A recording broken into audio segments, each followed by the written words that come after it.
नमस्कार, आपके साथ मैं हूं प्रीति श्रीवास्तव। स्वागत है आपका राजस्थान स्पेशल में। रुक करेंगे खबरों की ओर। राजस्थान के मुख्यमंत्री भजनलाल शर्मा ने हरियाणा विधानसभा चुनाव में आखिरी दिन लोहारू में प्रचार किया।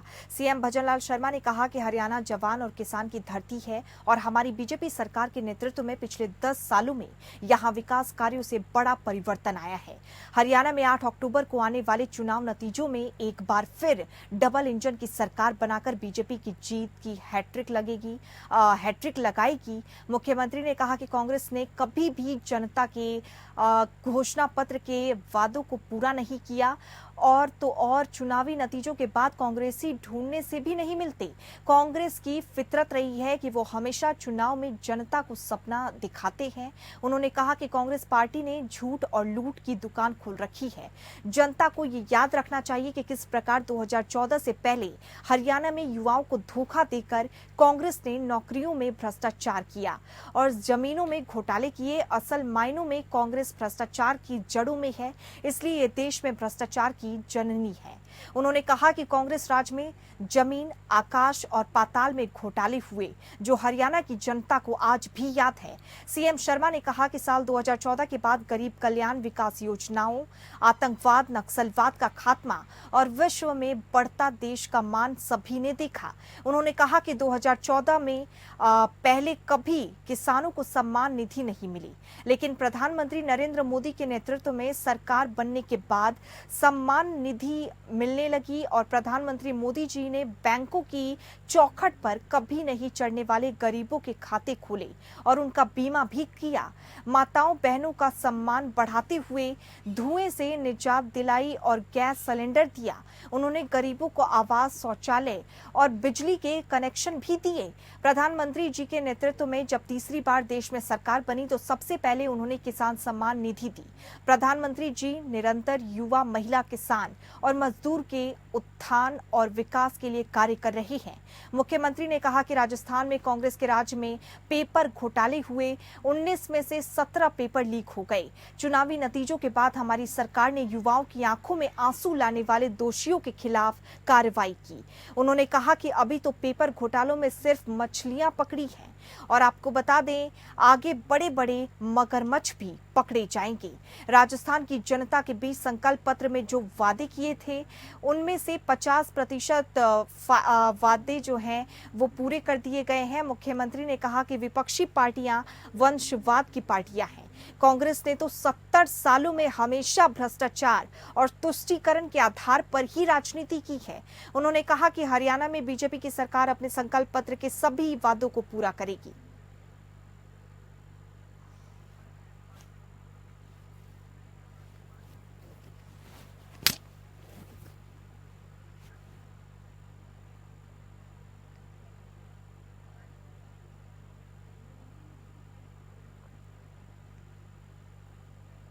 राजस्थान के राज्यपाल हरिभाऊ बागड़े ने गुरुवार को राष्ट्रपति द्रौपदी मुर्मू, पंजाब के राज्यपाल गुलाब चंद कटारिया की उपस्थिति में उदयपुर में आयोजित मोहनलाल सुखाड़िया विश्वविद्यालय के 32वें दीक्षांत समारोह में भाग लेकर विद्यार्थियों के उज्जवल भविष्य की शुभकामनाएं दी।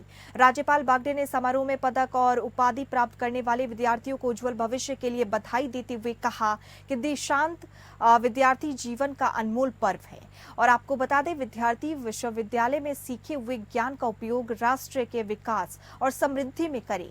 उन्होंने कहा कि विद्यार्थी ऐसा काम करे जिससे उनकी पहचान बन जाए, हर कदम ऐसा रखे कि निशान बन जाए और जिंदगी जीना हो तो ऐसी जिए कि मिसाल बन जाए। बागड़े ने नई शिक्षा नीति की चर्चा कराते हुए कहा कि उसे अपने जीवन में लागू करें। विद्यार्थी का इससे आपको बता दें चहुमुखी विकास संभव है। उन्होंने कहा राजस्थान के सभी विश्वविद्यालय में नेक रैंकिंग हो, इसके प्रयास किए जा रहे हैं।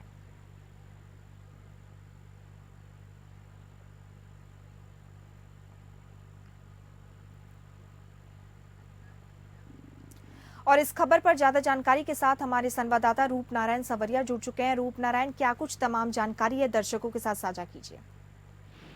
देखिए प्रीति, मैं आपने दर्शकों को यह बताना चाहूंगा कि राज्यपाल श्री बागड़े जो है राष्ट्रपति के साथ साथ मोहनलाल सुखाड़िया विश्वविद्यालय दीक्षांत समारोह में पहुंचे और वहां पे जो है उन्होंने अपना उद्बोधन दिया। उद्बोधन में उन्होंने जो कहा वो मार्मिक रहा, युवाओं को प्रोत्साहित करने वाला रहा। राज्यपाल महोदय ने कहा कि जो शिक्षा आप यहाँ ग्रहण कर रहे हैं वो शिक्षा जो है ग्रहण करने के बाद जाकर प्रदेश और देश के विकास के लिए आप जो है इस शिक्षा का इस्तेमाल करें और निरंतर जो है देश के विकास में आप अपना सहयोग प्रदान करें, तो आपकी ये शिक्षा जो यहाँ से लेके जा रहे हैं वो सार्थक है। देखिए यहाँ पे बड़ी बात ये रही कि जो अधिकतर जो है पदक लेने वाले विद्यार्थियों में महिलाओं की संख्या काफी अच्छी खासी थी। महिलाओं की संख्या को देखते हुए कहा कि सशक्तिकरण का जो माध्यम है वो शिक्षा ही है और शिक्षा से ही सशक्तिकरण आ सकता है। तो शिक्षा की तरफ जो है सभी लोगों को आकर्षित होना पड़ेगा, सभी लोगों को जो है शिक्षा की ओर मूव करना पड़ेगा, जिससे जाकर विकास अपनी राह पकड़ सके और समाज जो है अपने उद्देश्यों की पूर्ति कर सके। जी प्रीति। जी रूपनारायण, बने रहिए हमारे साथ, फिर लौटेंगे।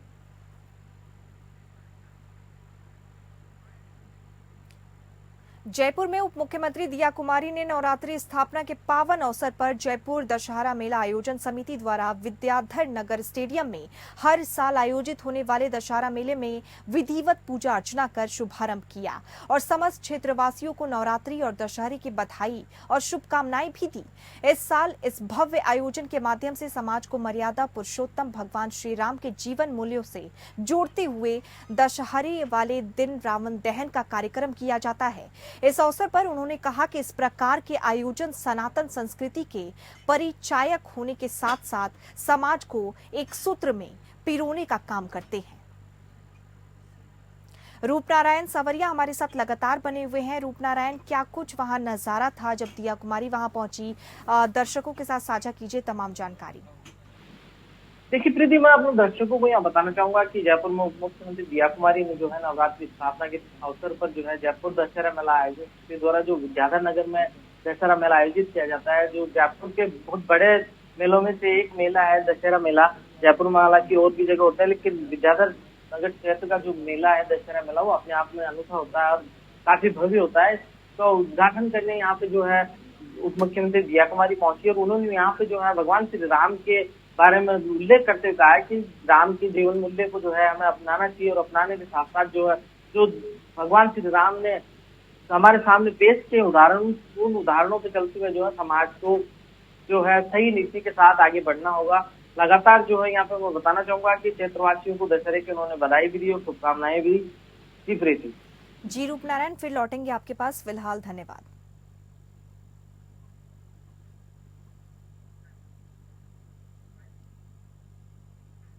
राजस्थान सरकार में सूचना प्रौद्योगिकी और संचार मंत्री कर्नल राज्यवर्धन राठौर गुरुवार को एक्शन मोड में दिखे।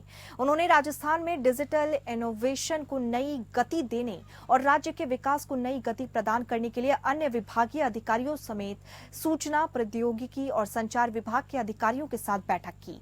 कर्नल राज्यवर्धन राठौर ने कहा कि राजस्थान को डिजिटल हब बनाने और प्रधानमंत्री नरेंद्र मोदी के विजन को साकार करने के लिए हम सभी संकल्पित हैं।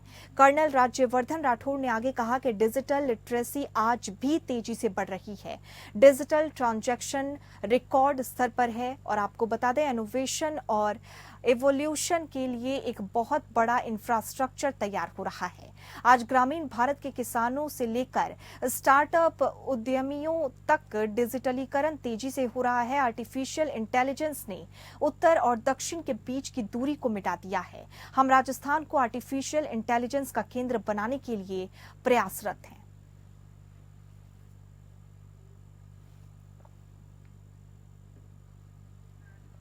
रूपनारायण सवरिया हमारे साथ लगातार बने हुए हैं। रूपनारायण, क्या कुछ तमाम अपडेट्स है इस खबर पर, दर्शकों को बताइए।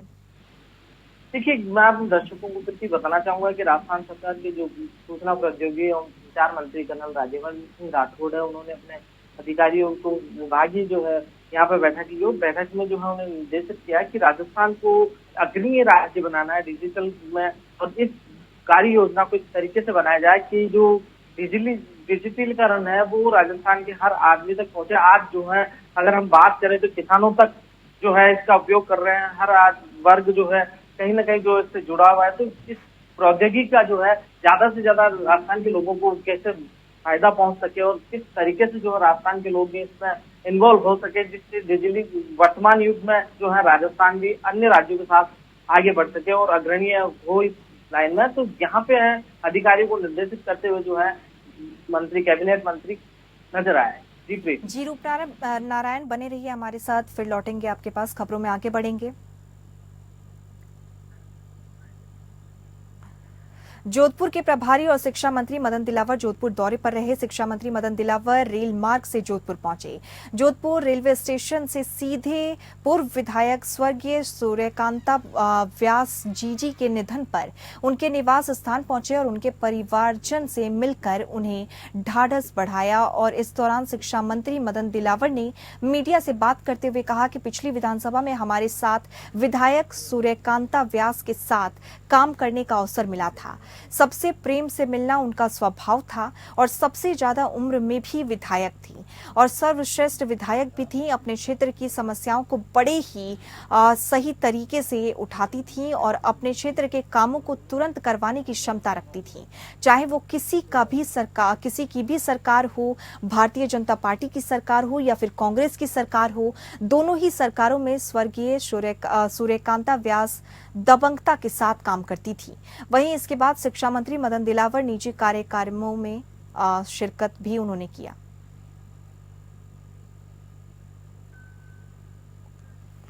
और रूप नारायण सवरिया हमारे साथ लगातार बने हुए हैं। रूप नारायण, क्या कुछ तमाम जानकारी है, दर्शकों के साथ साझा कीजिए।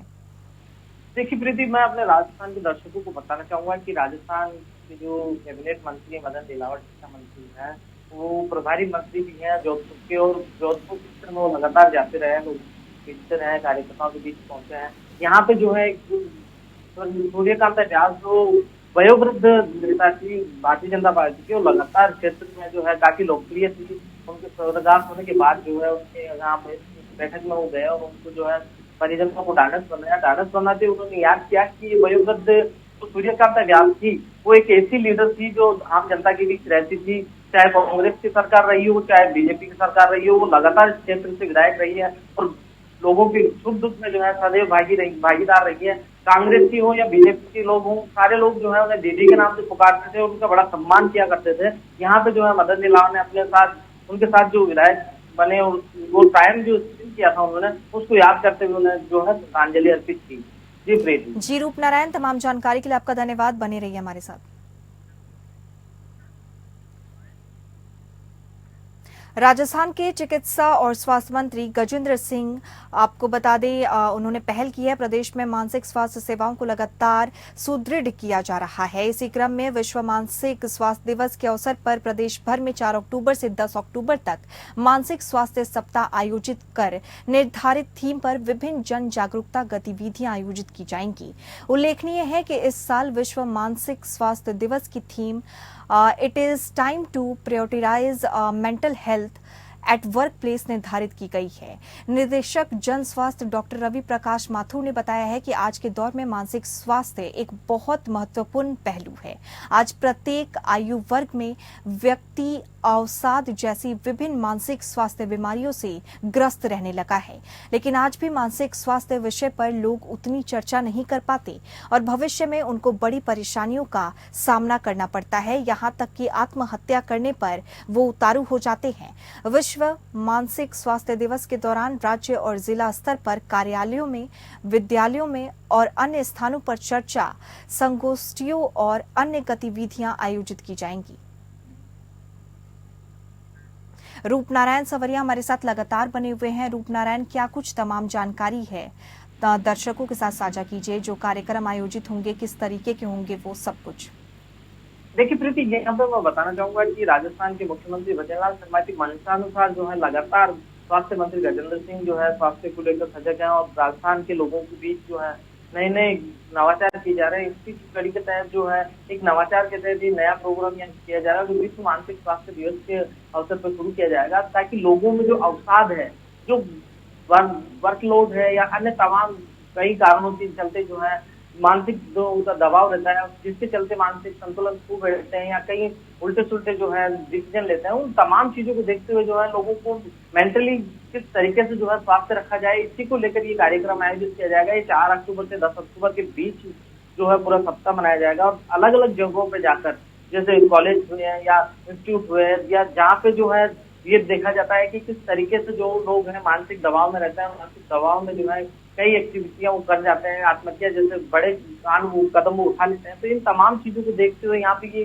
सप्ताह मनाया जा रहा है और इस सप्ताह के तहत लोगों के बीच जाकर जो है स्वास्थ्य टीम जो है उनको कई चर्चाएं की जाएंगी, संगोष्ठियां की जाएंगी और तमाम गतिविधियों को यहाँ आयोजित करके जो है लोगों को जागरूक करने का ही प्रयास किया जाएगा। जी प्लीज। जी रूपनारायण, बने रहिए हमारे साथ, फिर लौटेंगे। बहरोड शहर में पुलिस ने गुरुवार देर शाम को अवैध रूप से चल रहे पटाखों के गोदाम पर कार्रवाई करते हुए लाखों रुपए के पटाखे जब्त किए। आपको बता दें, प्राप्त जानकारी के अनुसार बहरोड क्षेत्र एनसीआर क्षेत्र में शामिल है, जहां पर प्रदूषण को देखते हुए एनजीटी ने पटाखे जो हैं वो उस पर बैन लगा रखा है। लेकिन उसके बाद भी कुछ जो व्यापारी हैं उन्होंने शहर सहित आसपास के क्षेत्र में पटाखों के अवैध रूप से गोदाम बना रखे हैं। यहां पर उन्होंने लाखों रुपए के पटाखे रखे हुए हैं, जिनकी दीपोत्सव के त्योहार पर बिक्री की जानी है। लेकिन उससे पहले ही कोतवाली पुलिस ने शहर के नया बस स्टैंड के पास और हमीदपुर रोड पर बने हुए 2 गोदामों पर दबिश देकर लाखों रुपए के पटाखे जो है वो जब्त कर लिए हैं।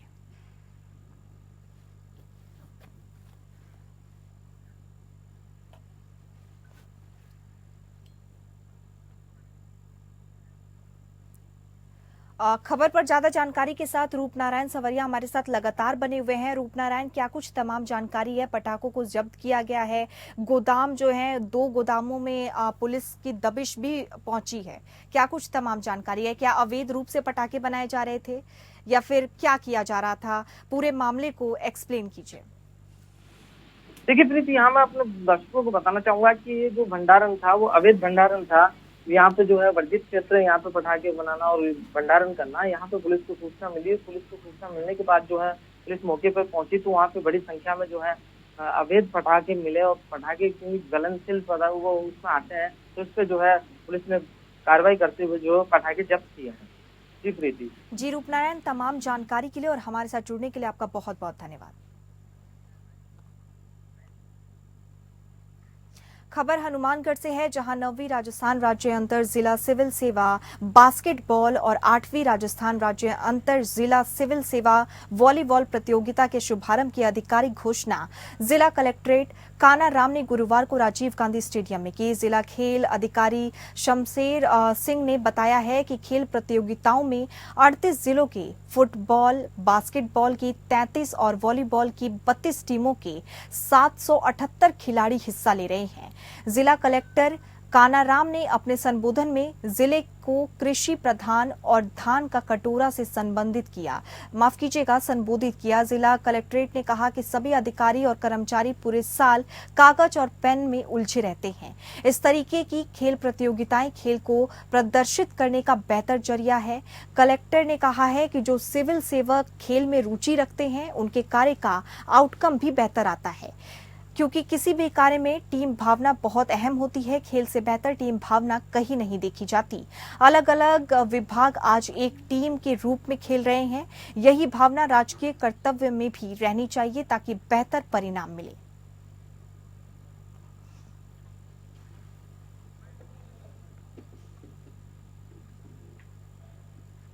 प्रधानमंत्री फसल बीमा योजना अंतर्गत मेरी पॉलिसी मेरे हाथ कार्यक्रम का शुभारंभ राजीव गांधी सेवा केंद्र बरौनी में जनप्रतिनिधियों और कृषि विभाग के संयुक्त निदेशक वीरेंद्र सिंह ने कृषकों के हाथों फसल बीमा पॉलिसी देकर की।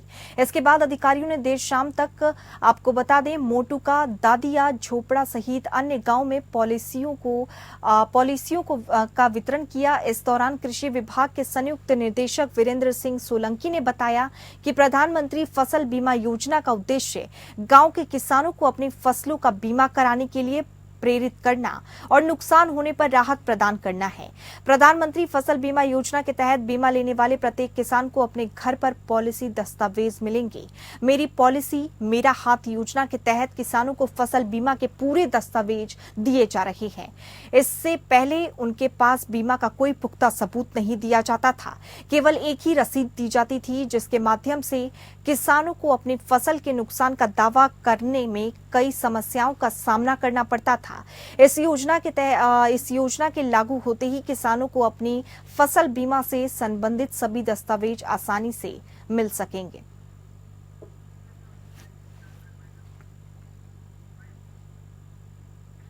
और इसी के साथ राजस्थान स्पेशल में फिलहाल इतना ही। नमस्कार।